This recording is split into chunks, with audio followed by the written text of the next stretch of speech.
please. Yes, Julie. Reflections on my paths. And I've done this, I got this far with my first path. However, I'm not there with my second path.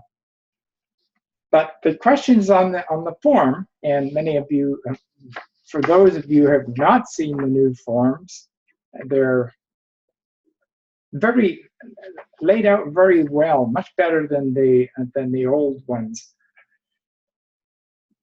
There's some general comments that you make at the beginning, and it says, you excel at, I put in there, storytelling, enthusiasm, eye contact, hand gestures, humor, and stage presence. She has fantastic stage presence in that little box that we see her in.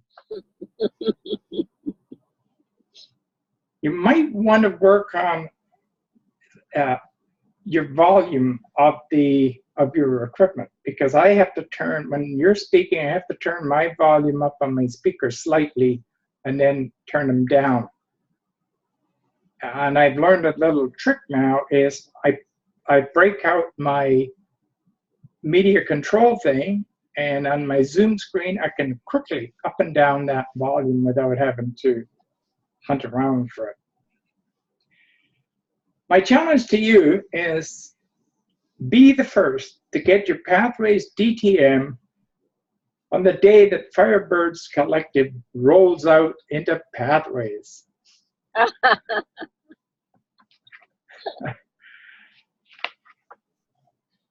And I made some other comments as well. Basically, there's 1 to 5, and 5 is the best. I couldn't really find anything to put a 4 in, but I did. Your voice modulation, and I suggest there is pretend you're telling the story to your children or your grandchildren. And when you're talking about a monster, talk about the monster. But if it's a sweet little queen, you can be quiet in your voice. Just a little more range there. Even though you aren't talking to kids, it's very effective because we're only kids in a big body.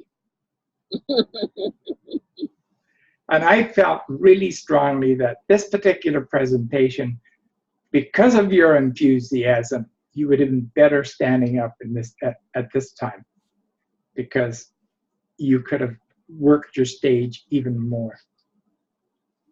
I look forward to the next speech from you or story. Julie.